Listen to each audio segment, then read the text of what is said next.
Evening, folks. Welcome to another episode of the Doing It 365 podcast. I'm your host, Sir Influential, out of Flags 365. And this episode, when I finally was able to secure this guest, it is an honor, it's a pleasure because this gentleman is extremely busy. I don't know how he makes time to do all the things he does and to give to the culture in all the different ways that he does. DJ, A&R, producer, business mogul, entertainment, cultural ambassador, genre ambassador. He's traveled the world extensively as a DJ and as a part of one of the most respected movements, sounds from within the dancehall sphere globally, which is Black Chinese sound. My guest today is DJ English Fire. No jing bang. I'm here. No Shout out to my brother. Shout out to my brother, Sir Influential, man. What's good? Yes, brother. Blessings. Again, thank you for your time. It's busy, it's hectic. We deal with a lot right now, both in the industry and personally with the football. So, wow. Who you have on the money? England bringing it home or it's staying in Rome? Nah, I've got my money on England, man. I got my money on England. It's time. Time. I agree. I agree. I feel like this team will make history and in a great way. So, but when I ever talk about football, check back a little later. Dancehall and music we're dealing with right now. DJ English Fire. How you get to the name English Fire first of all? Because I want to give people a little bit of background into you and how you got into the position you're in or started. I think that's like the most normal question is like, but you're American, so how the name English Fire? See, a lot of people don't know I was actually born in the UK. I migrated to the States at a very young age. Like I was still in primary school when I left. You know what I mean? So I grew up in the States. I was in the States from like I'd say 10. Yeah, like 10, 11. Somewhere around there. And you know, so I did my middle school, high school, college, university, adult life, all that was in the States. But when I moved to America, natural nickname for anybody from England, English boy. So the English was there. And then when I became a DJ, I just went by the name English. It was no Fire. But then there was a group of us that used to hang around, a couple of DJs. Me on Prodigy, another sound called Innocent, and a couple of other DJs. Just, I said we were probably like the hottest DJs in Miami, but we was also friends. So we always was together. And then one day, a promoter had booked all of us and put on the flyer, music by the Fire Starters, and put everybody's name. And we was like, kind of like this. So everybody just took the moniker Fire. So that's how you got English Fire, Nasheen Fire, Jugsy Fire, Jam Fire, and then everybody just took the name, and it's been ever since. It's been ever since. So it is. That's really cool and good to know, because a lot of times we hear of people always migrating to the UK or to America. You never really hear of people moving from England to America at such a young age, because 10 is your formative stage. You're really developing your linguistics and your own tone. Exactly. So to get that at such a young age is a blessing. And talk to us now on your musical influences, because to come from the UK and at the time as well, reggae was popping. A lot of people don't realize a lot of the reggae songs that they love and appreciate were actually created and birthed here in the UK, London, Birmingham, to name a few places, and then it sailed back to Jamaica and the wider diaspora. So talk to us about that musical influence from such a young age. Who were the people and the songs and the artists around it that were getting you into that industry or that field? Well, I mean, music has always been a part of my life, but it was never what I wanted to do, which is weird. You know what I mean? My uncle was a DJ. My grandfather owned a record shop in Forest Gate. So I was there. I remember my very first record that I ever owned was the Muppet song. I know that sounds crazy. Mm, And then the next song was musical youth, Pastor Dutchy. But to me, it was gimmicks. It was whatever. I was never really interested in music like that.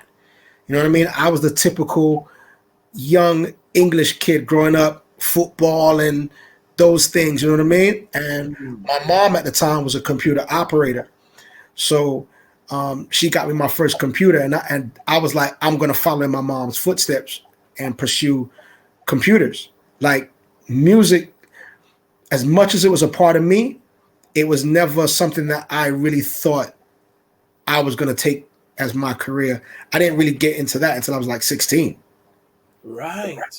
So that's it. So you know what I mean. And at that time, I'm getting ready to graduate high school. You know what I mean. I'm in my like 11th grade of high school, and all through high school, I'm doing computers. You know what I mean. I got my degree. Well, sorry, I got my letter of half scholarship going into the 11th grade that says, you know, if you graduate, if you stay on this course and graduate, we will give you a full scholarship, a full 4 year scholarship to university to study computer science. Music was it was nowhere. Yeah. It was just fun. It was yeah, music and then I got but then I linked up with one of my friends by the name of Scarface. And me and him, his dad had like a sound system. So we Okay. would go around there and played records. And you know, when you like remember something from you growing up and it just rekindles something, that's what happened. It literally just happened like that. I went from I'm getting ready to go to college and do computers to I'm gonna be a DJ. My mom was like, yeah, whatever. You going to school. And I was like, nah, I'm gonna be a DJ. You know what I mean? And it really elevated from there. And then we got, you know, that was my first real introduction to sound business for myself. Even though I grew up with it with my uncle Double G, who had a sound in the UK styling media, it was never something that I wanted to pursue until I was about six. No, I was 15. 15. So I've Mm. actually been a DJ since I was 15, turning 16.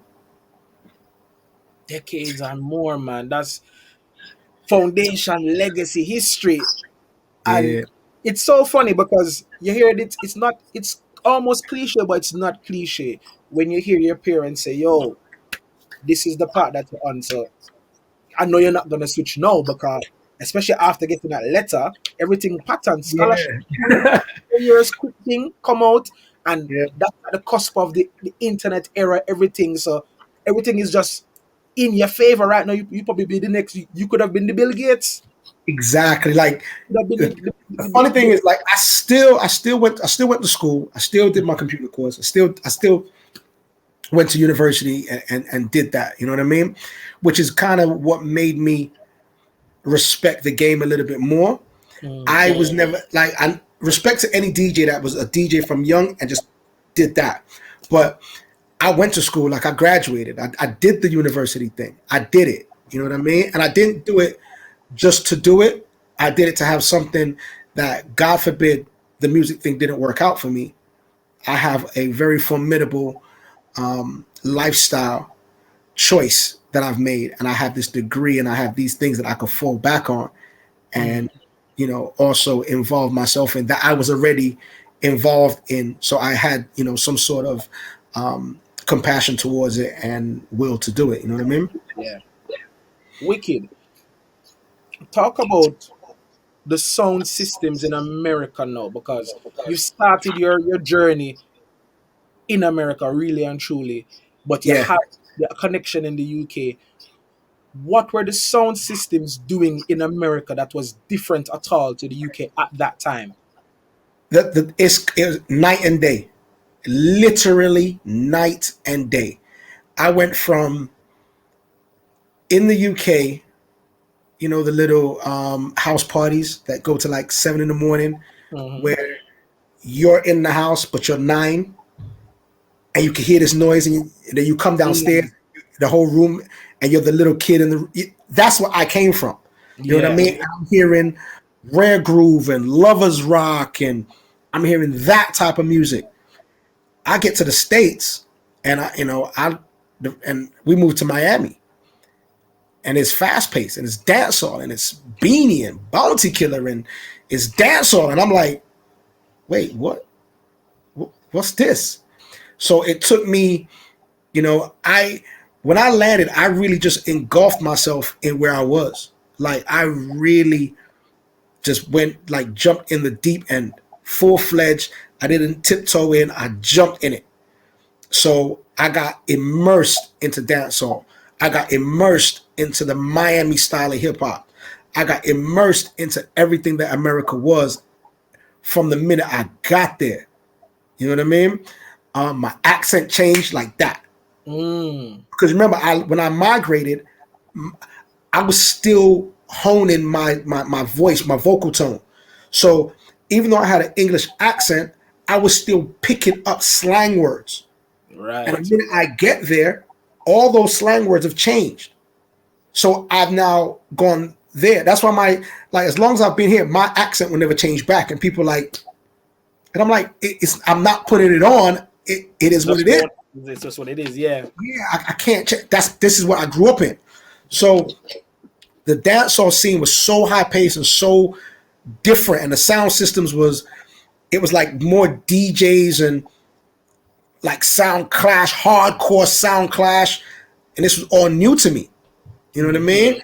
And it was a different flavor, but it was so energetic.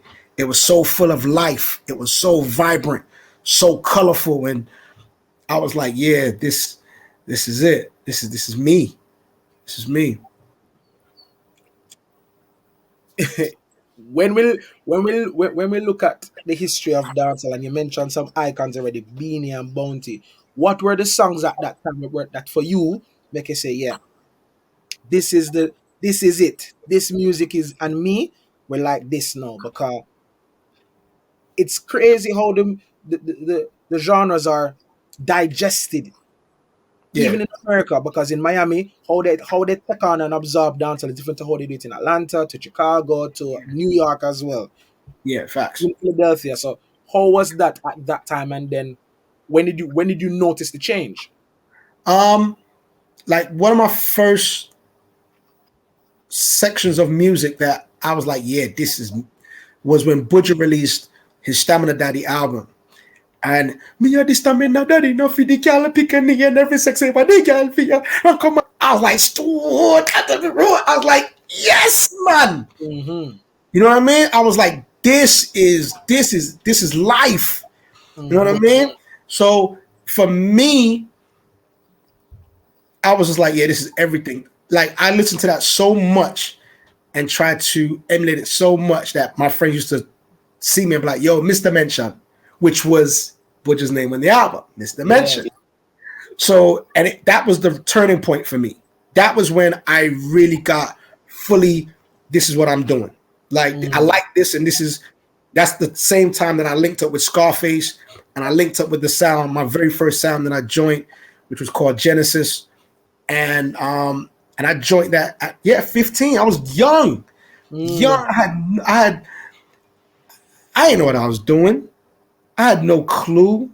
I just knew, this is music. I know what records look like. I know how to put the needle on the turntable, but I had no idea of what selection was, Mm. mixing was, holding the microphone and knowing what to say, when to say it, and how to say it. And I never knew the organic methods of how this goes.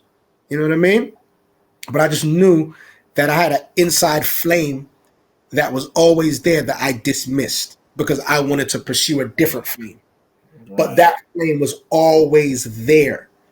You know what I mean? And all it took was that little spark to reignite that flame and make it go boom. And once it blew, it hasn't cooled down. It's just it is it, and it's giving me the career Well, that I have. speaking on the career, let's talk about the transition from Genesis slash Prodigy to Black Chiney.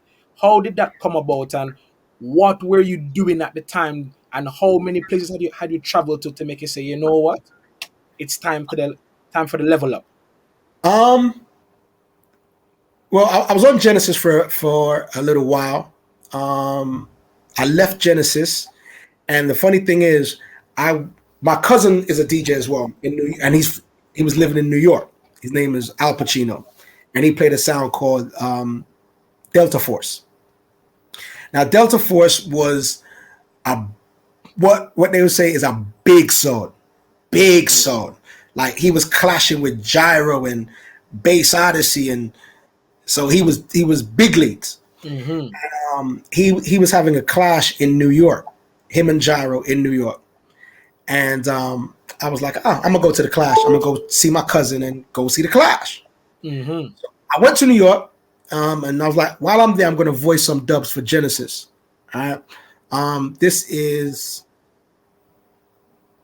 late '90s. I want to say either '97 or '98. Okay. Right, like '97, '98. So I go to New York, and while I'm in New York, we go to the clash. It's the first time I met Ricky Trooper. First time I've been in an environment like this. I had been to clashes when I was on Genesis. I have been in big environments, but this is the first time I'm meeting what was considered at that time an icon. Ricky Trooper's a living legend on Kilimanjaro. So, we're having conversations, and my cousin looked at me and he said, yo, the owner of my sound has a partner in California that is building a sound. You should join that sound. I was like, what? Mm. No, I'm on Genesis. He was like, yo, you're joining this sound. And as my older cousin, I took his advice. I went home 2 days later, and within 5 days, I was on a plane to California. And 3 months after that, I moved to California. And I'm playing City Star in California. So I've literally picked up from Florida, fresh out of high school, fresh out of university, and I'm in California. I remember the conversation when I told my mom I was going. She was like, okay, see you next week. I was like, no, I'm moving. She was like, what you talking about? I was like, yeah, I'm going to pursue this thing. She was like, yeah, okay, see you next week. And then, I left in I think the ending of September, and I came back for Thanksgiving in November. And that's when my mom kind of realized it was real. And that was my first business move. You know what I mean? That was my first business move. I was early 20s. I was very young, very, very young. I wasn't even 20 yet. And that lasted, that was, 97. Because when I was on City Star, one of my very first one of my first couple of dances was in LA. Then the next dance we had was in Jamaica. City Star, Pure Players, Montego Bay, Sam Sharp Teachers College. Now, So the memory shot, man, can remember it fully. Sam Sharp Teachers College, Montego Bay, City Star, Pure Players. Now, when I moved to California, I had a best friend by the name of Shadow, and I knew him from high school. Me and him went to the same high school. My best friend. So I was like, bro, I'm going to Cali to play this sound. You're coming to Cali to play this sound. Straight up. So I went out there, I laid down, the groundwork, and I flew him out there. And then when the dance happened for Jamaica, he couldn't make it, but he was the selector at that time. So at this time, I'm a 110,000% MC. I am not a selector at all, right? I learned to select on City Star. On Genesis, I was learning to be a host. I was an MC. I didn't learn mixing in that. I learned how to MC. Go to City Star, I'm an MC. I brought Shadow, you're the selector. I go to Jamaica, there's no selector. There's just me. So I'm in Jamaica. What the hell am I going to do? Because, boy, you can't mix with nothing. I literally, every song played, Wheel. Which right now would be considered disastrous. Every song I'm playing, all right, at that time, Brookout was hot. Brookout. Yo, I got to Jamaica. I voiced a couple of dubs in Jamaica. Feel like I'm the hottest kid in my block. I'm the American kid. I'm in Jamaica. Yo, I'm about to. Yo, Brookout. I can't believe it. Oh, get some. Tell us anytime.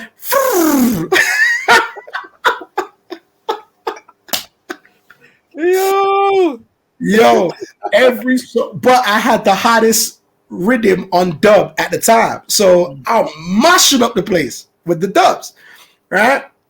So that was my first business transaction. Then, I was on City Star for a little while.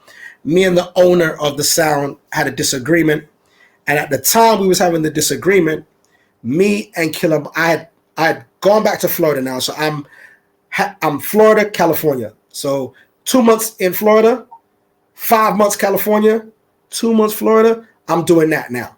So, because I'm trying to bring the sound from LA to my hometown in Miami and trying to give it that I'm representing the big sound. You know what I mean? So, at that time, I'm like, all right, I got Shadow. I need to hire another selector. So, I'm trying to hire a friend of mine named Killer Mike. Me and him worked at a call center together. And he had a sound called Prodigy. okay. That he and a couple of friends started in New York. So he's brought it down to Miami. He's doing his thing. And I'm like, bro, I got a boss. My boss got money. We ain't got to worry about dubs. Whatever we want, we get. At the time, I had a Rolex on my wrist. I'm like, yo, look, what you saying? And I'm like, yo, I want to hire you. And right at that time, me and the owner got into conflict. Like, big conflict. And I was like, yo, I ain't taking no talk from anybody. I don't care who you are. I ain't taking talk from anybody. So come get your dub plates. I'm good. And the day I told him to come get his dub plates, Prodigy had a dance. So naturally, I'm just going to my friend's dance. So I'm going, Killer Mike, I'm coming to the dance. I go to the dance. And Killer's like, yo, MC for me. I'm like, all right. So I MC for him. And it's like we've been playing sound for years, man. Like we was just on point. It was that natural chemistry. We were just really, really, really in sync. At the end of the night, he looked at me and said, I'm going to join City Star. I was like, no, I left. He was like, you left? Oh, you joined Prodigy.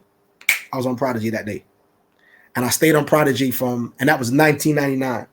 So I stayed on Prodigy from 1999 to 2009. And that was more like my sound. Like there was no owner, there was no boss, there was no nothing.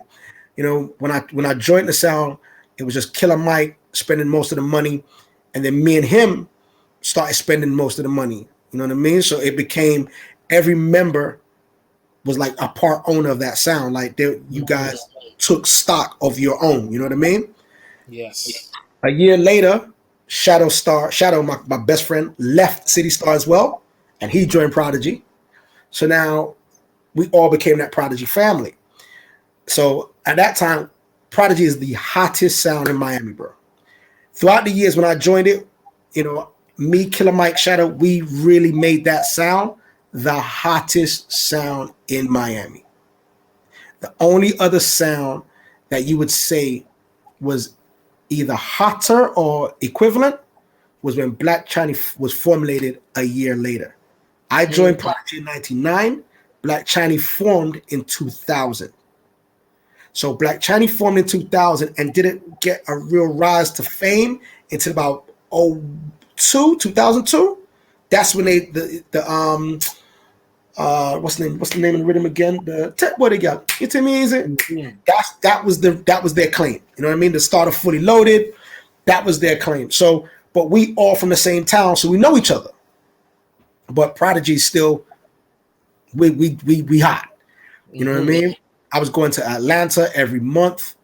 We went to Belize. We went to Jamaica. Like we was really doing our thing. We got into a little, and this is the funny thing. When I tell this story, it's so funny every time I say it because it's just weird. So me and Bobby Chin, and let me say it like this: me and Walshy Fire knew each other from high school. Me and him went to the same high school, so we've known each other from high school. Before sound business, we were friends. So he's part of Black Chinese now. And one day, Bobby Chin made a speech and said, "There's nobody in Florida as bad as Black Chinese." And I don't know why. To this day, I can never figure out why that bothered me so much. But I looked Because at you know you're the bad, because you know say you're bad too. So it's even now when yeah, people but don't give you, I feel the same way, you know. I feel the same way. I'm afraid for talking. When certain name ain't getting called about bad deeds, it has to be like, hold on, are you forgetting certain names? You have to yeah, like names. I felt like I'm not saying you're not bad, but are you not going to give nobody else credit? Like I'm really Exactly. shutting, like I'm really doing damage out here. Like my name is King out here for real, for real. And my whole team's name is King Yeah, I'm like, as yo, well. So and Killer Mike is hands down the best selector out here. Like Shadow is, yo, we doing our thing. Like, put some respect. I looked at Killer, I was like, yo, we going in the bank account. Killer looked at me, said, whatever's whatever. So I was like, all right. So me and Killer literally went 50-50 on dubs. Like me and him spent so much money on dubs. It's influence is crazy. what's the most amount you spend on dubs? In a year, Yeah, in a year. Yeah, yeah. Give me that figure. Yeah, in a year.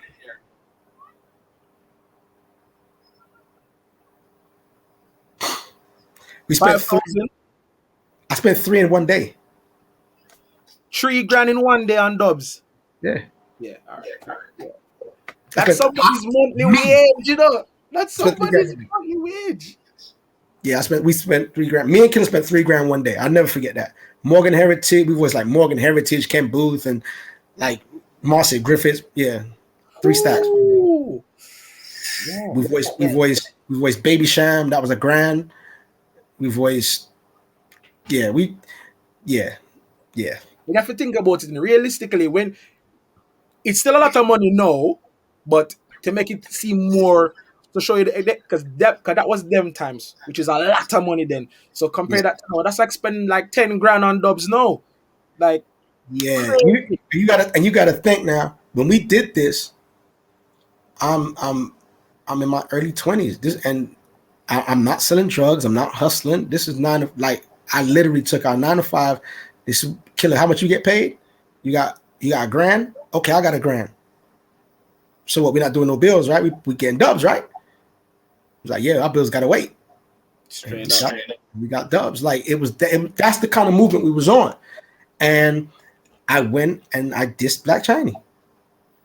But I hold went, on, I want you to stop. Before you even get into the this in a Black China, I want you to stop.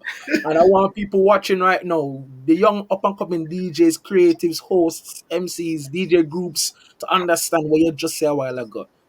The passion, the dedication, the commitment, the trust, the faith in knowing that you want to emulate and reinforce the excellence.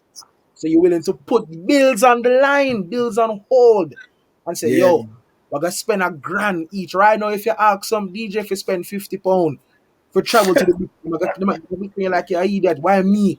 If you ask some DJ for promote the booking that they're on, after you yeah, give them the deposit, them still pros at them face like, why am I promoting the event? And you are back in the day spending that at the time, which I'm sure no, if the occasion rised where you needed to spend that again, you would happily spend it again. I'm doing that. Influence. I'm still doing that to this day. During the whole pandemic. No. Talk to Yeah, him about how it's this it's how this it's thing it's come about. it's a passion, man. Like Mhm. you know, for some DJs, dub plays don't matter for them. You know what I mean? And I understand that, and I don't knock you for it. You know what I mean? I I'm I'm one of those DJs, man. How can I say this?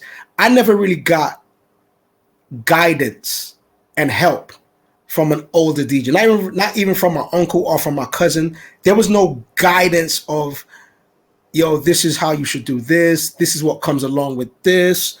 Um, this is how I can help you. It was never really that. Mm-hmm. But I always, so when, you hear the term self-made, I'm self-made. Like, not just me as far as I did it by myself, me, all me. But when I say self-made, I mean we did this without any elder help. Mm-hmm. So my shoulder equivalent to your shoulder, and we push. You know what I mean? Nobody reached back their hand and I grabbed their hand and they put, no, my shoulder, your shoulder, and we walked through the trenches. And that's how we got where we got. I got on Black Chiney from putting in the work. Like, I was hands down the hottest MC in South Florida. Me, Nasheen Fire, the two hottest MCs hands down in South Florida. There was not a single person, and this is not a brag thing, but this is facts. It's just straight facts. This is facts. And, being on Prodigy, we just put in the work. We grinded and grinded. And I felt at the time, yeah, let's go at Black China because they're the hottest thing right now. That's what they say. Prove it. All right, prove it. Prove it, because I know you can't beat me. But prove it. So I dissed them, and we were supposed to be on a dance together. I didn't know they had a double booking, but they was in Bahamas. But during my set, I dissed them, expecting them to be there. They wasn't there. The next day, they flew back from Bahamas, heard about what I did, and they dissed me. And I said, it's on. It's hard though. I voiced every hot vibes cartel under the sun. Hold on. Because for people that's just tuning in or just watching, because someone will love for come out of the video and come back on the video. Yo, if you had the opportunity to just glimpse some of the Vibes Cartel fold that dubs them, yeah. Yo, it's not nice. Yo, I'm sure say you have Vibes Cartel number personally. How when this thing change? It's not. I've voiced emergency. They must suffer run. I voiced, whatever was hot, we got it. And I said, yo, the next time we in a dance together, it's going down. And then people started getting word, like I would go on another dance, mention them. They were going to dance, mention me. Now, but we know each other. Remember, you have to remember, we know each other. So it's like it's the rivalry. I'm gonna say it like this. It's like me and Flags. You see how I know D, and I know you, and I know Cool, like, and Limsy. We know each other, so we're gonna see each other. Yes. But I may not see you all the time. So Flags will go in their dance. English at Ray. And I'm like, yo, Flags is a Ray. But eventually, we're gonna see each other. So we saw each other. Right. At the dance was Walshy, Bobby, and Dubs. Now, me and Walshy are friends before music. Walshy comes over to me and says, English, what happened? And I was like, what you mean what happened? Like, Bobby said some slick-ish and it's on. Walshy says, English. Remember, I know you from high school. That's how you talk as well. Yo, shout out to my brother Walshy, man, Leighton. Yo. And he called me by my government, and I called him by his government, and I was like, Walsh, you're not. I promise, I won't get you involved. I'm not gonna say anything about you. But them, some collateral damage. You get some. Them are gonna get it. Them are gonna dead. Them are gonna get it. I know you have the undub. Exactly. Exactly. So we're standing there. Killer Mike is laughing, and I'm like, "Yo, they want to play first." I was like, "Go ahead." Even better. And realize this is DVS. this is DVS. This Go is ahead. basically the clash thing, dancehall versus soca. Don't forget, You see, cheeky plug, 18th of yeah. September, dancehall versus soca outdoor festival. So Tickets I'm out like, soon. Make sure you follow dancehall versus soca on Instagram, and make sure you like and subscribe and share this video to any dancehall lover. If you're English Fire supporter, friend, family, fan, share it, share it, share it. If you're just a lover of dancehall, share it. 'Cause right now we're talking about the history, the growth of a. You are an icon, and you're a living legend. I don't think you get that appraisal enough, but you're I definitely appreciate a icon and a living legend. But continue, bro. So respect for that. for And the moment, people, I will be at DVS as usual, but remember, I've been retired. I can't clash. We'll get into that later. At the event, Walshy goes and MCs. Walshy's not the MC, Bobby is. But Walshy MCs the dance. And I look at Killer and I'm like, I can't go up there and diss them now. this is boy for dead. No, but I'm like, yo, Walshy's nah, if Walshy's up there, big up English, big up Prodigy, yo, we're family, we're friends. Them. I'm like, Come on, try shield the thing. No. yes. And I'm like, yo, if I go up there now and diss them, I'm gonna look like a bully.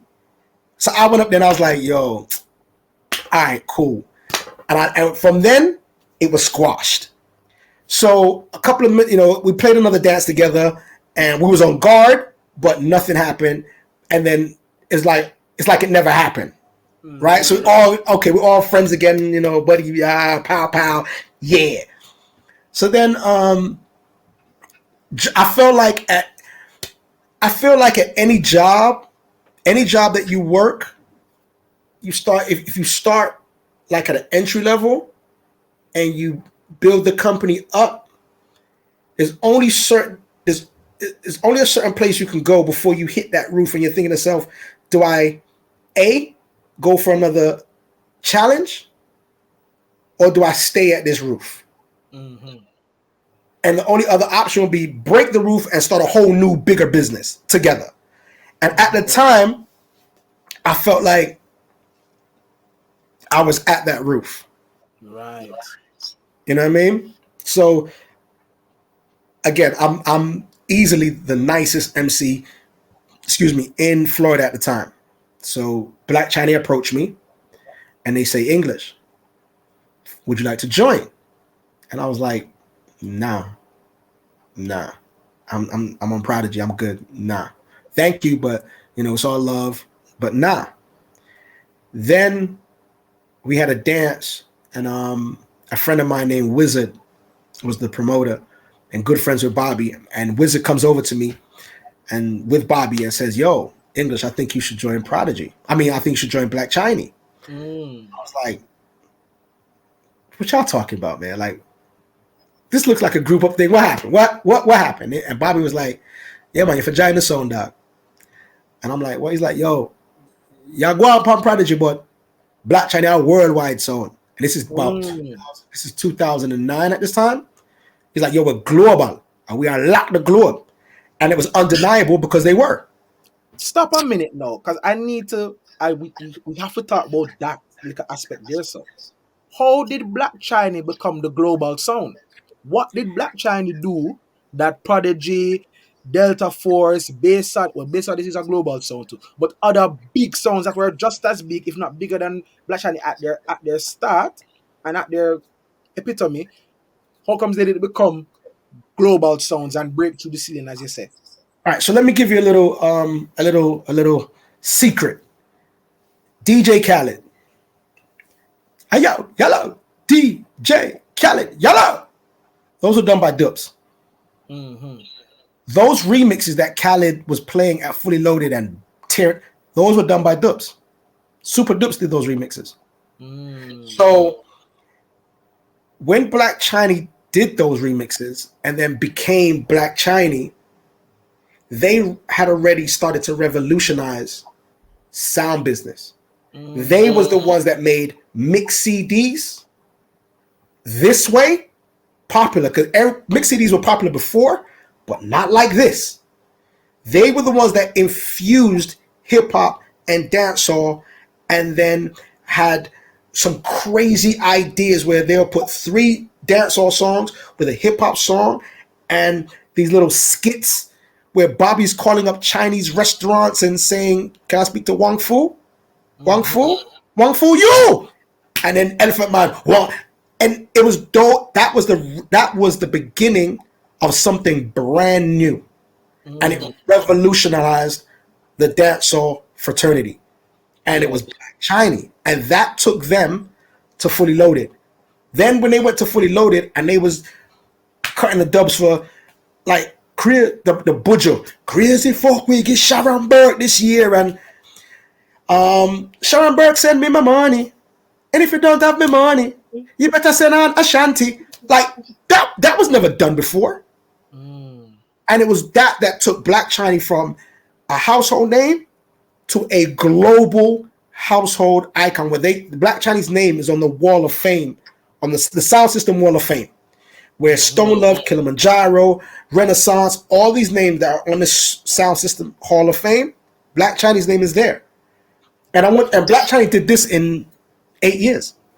It took them 8 years, 2001 to 2008. Because I remember coming here, yeah, and having the CD them still, and I'm buying them in Brixton, Red Records, and all these places, and you're hearing Black Chinese, It Black was Chinese, super dopes. Yeah, it was yo, crazy. That sample is one of the most famous samples in the world. brother, So, brother. but for me, seeing that and I understood it, but I was still loyal to my team. Mm-hmm. You know what I mean? So when Bobby asked me, I sat there and I thought and I was like, "You've been asked twice. You've been asked this question twice. You may not get asked a third time, and there's got to be a reason why this has come around twice. And if you don't explore this reason, then there may be a situation in life later on where you're going to say, 'What if?'" Mm-hmm. And I didn't want to have that "what if" feeling for my career. You know what I mean?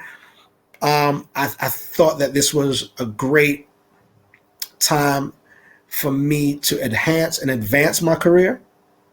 I thought this was the right way to do it with people that I knew, some people that I had, semi grown up with, I had a relationship with, I had a camaraderie with, and um, yeah. So I had a meeting with Prodigy, explained to them how I was feeling and what my thought process was. Let them have their thought process and see if this is what I should do, or if it is really something that good opportunity, but let it go. We spoke, and I left the group, and I went home and said my prayers, and I said, "Yo, when I wake up in the morning, whatever sound is first on my mind when I wake up in the morning, that's what I'm doing. Period. So if I wake up in Prodigy, then I'm staying." I woke up, and the first thing I thought was, "You better join Black Chinese," and I joined March 2010, and it's one of the, and I'd never left Prodigy alone because I still felt that was my baby. Yeah. I Even up to now, you still represent Prodigy. still represent. You guys have Yeah, watches. You guys still hot at the place in Miami and across yeah, the Americas. So that's it is like, and that's such a key thing. I feel like a lot of times we feel like what we can't leave the nest without and not be connected to the nest still. No, you can still leave the nest and still connect to it and still bring true, because because I'm sure when you had a conversation with the team of Prodigy, you had at the time some younger DJs and MCs that were ready to come through and fill spaces and fill spots, because it's all about growth. Black China couldn't just do with Bobby Chin and Super Doof. yeah. Absolutely, absolutely, absolutely. And we and the thing with Prodigy was more than music. Those are my brothers. Like Shadow, he's my daughter's godfather. Mm-hmm. Bro, how do I have to play the sound? We're connected for the rest of our lives. Mm-hmm. You're my daughter's godfather. Like we're never gonna be separate, even if we're doing separate businesses. We're always gonna be linked. So we've always been family. So I always stayed connected in some sort of way. Um, but joining Black China was probably one of the best and greatest moves I ever made. It Talk it to us about that. it it let me understand that this thing is a business, and you can have a career in this. And I joined March 2010. My first flight on Black China was June 2010, and I went to Minnesota. Going to Minnesota would be like going to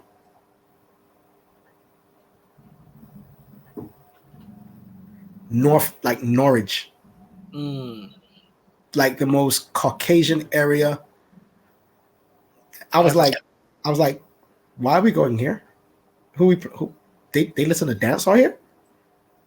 Like, get the fuck out of here, man. Minnesota, and it opened my eyes. I went to Minnesota, me and Willie Chin, and it was it was it was such a difference of business. Um, I knew what real deposits looked like. I knew what it felt like to get paid in advance before I even got to the event. I knew what it felt like to get a proper per diem and be treated like proper business. I knew what mm, it felt like um, to I started to live what I saw my peers that I looked up to doing. Like, to this day, Tony Matron is like my big brother. So I emulated him. When I started to be an MC, I wanted to be like him. So when he's traveling and flying, and now I'm doing that. So mhm, I'm living what I saw. I'm seeing Stone Love fly, and now I'm doing this. And that was my first entrance into that side of the business and understanding the business. And I never stopped flying since. I haven't stopped flying. Like, straight up. Black Chinese given me such a wonderful career. Like, for the rest of my life, I'll be indebted to Dupes and Bobby for what they did for my career. Like, they've made this humble MC become a good selector. I'm not great. I I do it, but I'm great as an MC. You know what I mean? I could say that. I could say I'm great as an MC. I'm good as a DJ. You know what I mean? So they've given me the opportunity to make my name ring in countries that some people may never see in their life. Mhm, I've literally toured the world twice. Um, I remember one day I was sitting back and going over, like, when you look in your wallet and you're looking at the planes. I was on a plane every 5 weeks for 2 years. straight up. Busy. No cap. Every 5 weeks for 2 years, I was on a plane. I did Europe. I've done Europe so much, and that's all from being on this sound and honing my skills and putting in the work. Like, I really put in the work, and I waited. I waited my turn. You know what I mean? I didn't jump the line. I didn't skip. I didn't try to beat somebody to the punch. I didn't try to step on somebody to get there. I waited my turn. And that's something that I try to tell a lot of young DJs. I understand the passion. I understand you want to be there and you want to do this and you want to do that. But the greatest part of doing that is taking your time to get there. Mhm, Enjoy the journey to get there. Because when you get there, it goes so quickly. You know what I mean? Enjoy, if it takes you 10 years, enjoy that 10 years. Because it's better to have 10 years of growth to get there than you get there in 1 year and in 5 years it's finished. Because mhm. then what do you do? It's gone. You You know what I mean? mentioned Europe. Talk to Yeah. us now about, you know, in the European UK space. How do you feel about dancehall and how it's evolved in the UK European space over the last 5 to 10 years? It's still, you know what's funny? Because influential, you've been to Europe, so you get you have a good idea of how Europe is set up and their environment and their culture. Dancehall in the UK and Europe is so different. is so different. And that's another thing I tell these UK DJs: don't think you go over there and play like this because they'll laugh at you. It's Mm-hmm. a different genre. Like they really embrace. They're not. They really invest their time and their energy to learn everything about what they're going to listen to. So if they're going to listen to dancehall, they can tell you. You know how like Roddy can be like, this song was made in 1963 on trumpet. They can do the same Mm-hmm. with dancehall. And then because they know all of this, they don't just want to hear the top 10 and the hype songs. They want to hear what was hot in 1987 and 1993. They still want to hear boom, what this, what that. They want to hear that. Where you won't hear that in the UK. It's Very very rare hard, that you're going hard, to hear very that hard. in the UK. You may hear it once or twice, but very rare. You may hear it at a big people's dance, but Mm-hmm. 20s to late teens to early 30s, you're not gonna hear it, but you will there, 100%. And they like the embrace of every culture. They wanna hear soca, they want to hear Afrobeats, they want to feel and be a part of it all and embrace it and take it all in. And when you go there to DJ, you have to bring that to them. You Yeah. have to show them that I know what you want, and this is and what you want is entertainment in this way. And I had to Dancehall, learn that. unfiltered, authentic. When the I meat had to, just I had puts to, on the metal plate.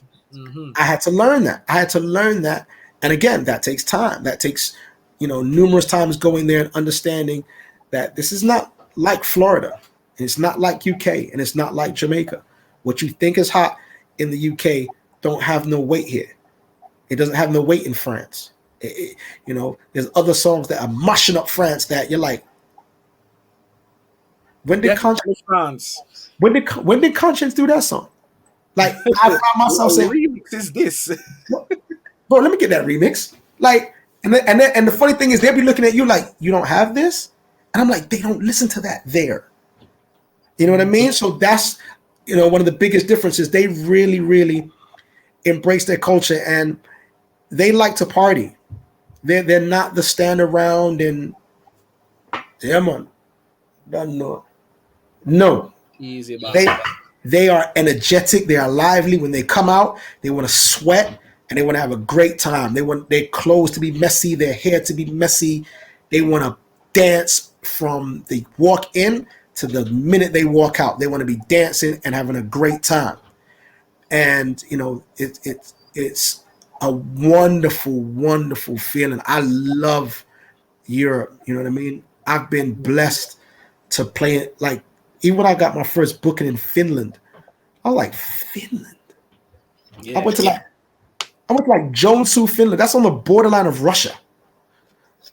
You know what I mean? And it's just Some an places amazing. you wouldn't think them really into the culture like that. It's truly amazing to see how far and how, like I said, how raw and authentic they want it. They want it in its purest form, in its purest element. But let's bring it back home, aka the UK here. How Yeah, are you feeling about the UK right now? I Who are think the some of the artists that are saying, you know what?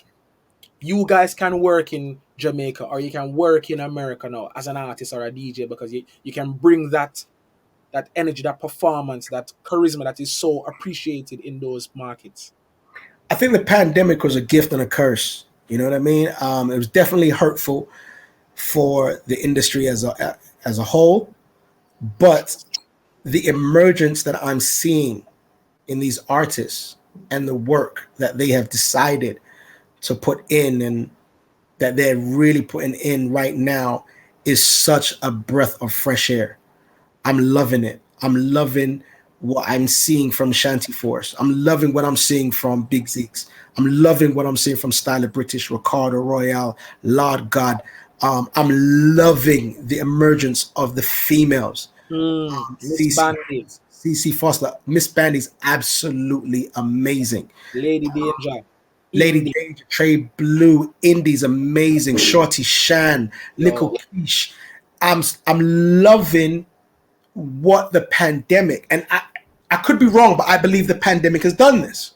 I think the pandemic has forced some Mm. artists to hone their skills and become a little bit more hungry Yes, and, his birthday and IGM feverish. 876. Yeah, DJ the whole, Dio. the whole the whole new system. Whole Dio, Nitro, Marley. exactly Nitro. Yeah, big up Nitro, Marley. Uh You know who's an amazing artist? IQ. Yeah, IQ, amazing. Doctor, amazing. But Yo, there's Doctor, if somebody. you watch this, me need you up on the podcast, brother, because you have a next history for tell me. To go from grime to I'll make that dance. happen. I'll make that happen. Don't worry, I'll make that happen. Um, there's an artist by the name of Pierre. I've been seeing that name pop up a lot. Tall brother, athletic build. Yeah, yeah. He is abnormal.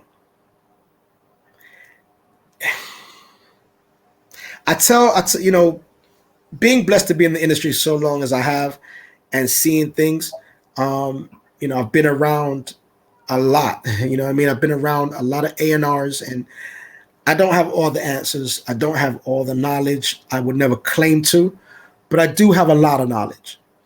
And there's a lot of things that I tell a lot of artists. You know, you could be a great lyrical artist. That doesn't mean you're going to be a great artist because it takes more than lyrics to make a song. You know what I mean? Do you understand bars, bridges, metaphors? Do you understand, you know, you need to do 2/16s, a bridge, a chorus. And if you are too lyrical, it will go over so many people's head and you can't be played. And labels do not want you to be too lyrical because it's ununderstandable and unsellable. And if you are too dumbed down, then when you try to elevate, you will lose your core fans that are dumbed down. And so you need to find a balance. And then there's a thing called the it factor. There's certain people that God has blessed with an it factor. It cannot be developed. You either have it or you don't. Skills can be learned. Talent can't be learned. So it factor can't be get you either have it You don't. or you don't. You know who me feel have it like that? I for big them up, even though them well established. Gappy ranks, Yes. Styler G, Yeah. Brain Spooky. Me feel like them three as Up well. there. Up there. Spooky. Another. He's not from this planet.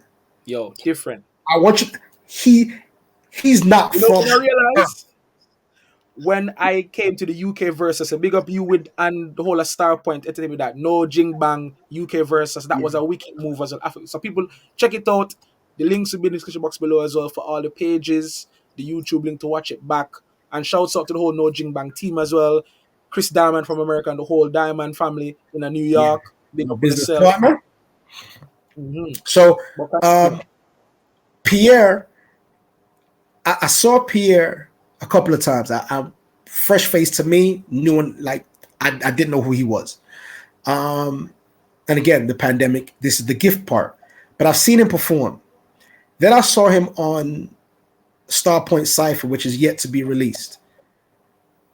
And he blew my mind with the things that he did. And I looked at him and I was like, huh? Where where have you been? What have you been doing? Where have you been? Because you have that spark, you have that thing that God is when God touched you, he gave you that. I want to and I want to see whatever I can do to help you get where you need to go. I would do that. I don't. That's the type of person I am. That's kind of why I stepped back from DJing and I've become more into hosting and mentoring because that artist development. Mm-hmm. I my natural evolution as an art as a DJ for me in the game was A&R. Mm. You know what I mean? So I find much more pleasure and enjoyment now from helping young talents live their dream, get to do the things that I did. Mm-hmm. Try and train them and say, listen, this is where you need to go and how you need to get there, and tell artists, don't just go on a stage. Get some interview prep, learn how to interview, learn how to get a PR person, Get a media person around you so you know how to answer questions, you know how to talk, and you know how to deliver yourself properly. Because when you deliver your product, and your product is not just your music, it's you. Don't think your product is, oh, I got a bad song, so you should be buying it. But they're looking at you and they can't stand you. People So skills. so learn, and it's these things that I give to these people, and it's because I tell them a lot of shows that you see me on, it's not because I'm the best DJ, but I know how to carry myself. I know how In his to piece. conduct myself in a way that even if I'm not the best DJ, you want to work with me because we have a great working relationship, and what I bring to the table is more than just music. What did I do afterwards? What did I do before? Was I locked up in my hotel? Did I go meet people? Did I want to go around and see the place and become familiar with the people? And do I want to, It's afterwards, did I sign t-shirts and pictures, and or was I like, let me get my money and get out of here? You know what I mean? It's these things that will carry you a long way, more than just how good you are on a on the song. stage. Yes. You know what I mean? So there's so much talent in the UK. I'm just so happy that the people are getting really a chance to see the emergence of such great talent. I have a rhythm coming out soon. I Uh, wanted to touch on that before we wrap up. So yeah, yeah. because I wanted to ask you, what is next for English Fire now? Um, I'm really going to push this A&R thing a lot more. I've linked up with my brother DJ Nate, so a lot of shows you're going to see me and DJ Nate on. Um, that's really my brother in arms right there, and I think chemistry wise, me and him work amazing, and we bring a different Oh, energy to the definitely. scene. And I think, I gave him the nickname, the special one, because he's to me he's one of the special DJs that he's been touched by God and given a gift that a lot of DJs may not have. And I think he's multifaceted. I think he's a great business mind. Um, 100, and 100%. me and him work very well together. And so you'll see a lot of things with me and Nate. We got Caribbean Rocks Festival coming up, 24th of This July, man, Manchester. And yeah. then I've got a rhythm getting ready to release with a good friend of mine called Turbo from RDH TV. Big up Um, them and the flat cap drinks. Big up the whole Black Cat team. Drinks, Yeah. and it's going to be a three-way production. It's myself, Turbo, and Fanatics. Yo, fanatics. Woo! Yeah, ready. Yes. That's So fantastic. I will tell you, I've got Spooky on the rhythm. Um, I've got a surprise song on the rhythm that when you hear it, it's going to shock people. It's something different. But I sat in the studio with Spooky. It was me, Spooky, and Smoothface. Smoothface is another Epic amazing producer. talent, Smooth face, where you there, brother? Where you there, smooth talent, face? talent, If you know smooth face, send this to him now. And tell him say we producer, want to see him more upon the platform. Them come out with the producer, show. singer, writer, composer, artist, Mm. you engineer, you name it, he's got the cap for it, and he's top tier, top tier. He should be a Grammy producer. Him soon get it, man. He's top tier. That's what He's I, top that's what tier. I want to see from the UK. I want to see a UK dancehall artist producer the whole thing win a Grammy and say You yeah. know, we've got Shawnee B, right? But this is what I want from the UK. I want the producers that are in the dancehall, the Caribbean field, to get the similar respect of some of the producers that are not in the Caribbean field. I won't name a specific genre to Mhm. alienate anybody, but the producers in the Caribbean field, some of them are equal and better than some of the producers that are getting some of these accolades that I Straight up. think somebody like Smoothface is definitely worthy of. Lot of getting But anyways, 100. me, Yeah. Smooth Spooky's in the studio. Every beat Smoothface put on, Spooky made a song for it on the spot. Quick thing. Yeah. Him have Bro, the what rapid is fire wrong with song your like brain? I was like, what is wrong? That's not normal. That's not humanly. he just well on, play it back. And then me get the guns and me runs and the funds and the guns and me runs and then he's got 4 bars, 8 bars, and he's like, yeah man, run it back. And then he plays something else. And then we switch up the flow. I'm like, brother, where was you born? Because that's not on this planet. You know what I mean? So Kingston in Barn. hats off to Spooky, man. He's an anomaly, man. Hats off to Spooky. He's amazing. J Kaz, amazing. Amaria, Yo, BB, bad, amazing. bad Amazing. vocalist, wicked, and yeah, our new The UK is right. They're ready. They're on that. They're on that launching pad, and it's counting down, and they're gonna go straight off into the atmosphere. straight And up people. This has been a truly entertaining conversation because right now we've spoken about so much great knowledge, love, passion, and it's so good to end it on the high on the UK artists. So if you don't know any of these artists, go and check them out, go and search them out. Make sure you're following English Fire on all the social media platforms. Make Make sure you follow sure. the UK Versus. Make sure you follow No Jing Bang. Make sure you follow English Fire again. And look out for the new rhythm. Make sure summertime is coming. We're outside. July the 19th. We're waiting. What do you think about July the 19th? Before we go, what do you think about July the 19th? We're We fully outside. outside. We outside. We Fully outside. What are you No, doing? What are you doing? On July the July 19th. July 19th. I'm running outside and I'm not coming home. I'm just gonna be outside and I'm standing outside and I'm just gonna be outside because I can be outside.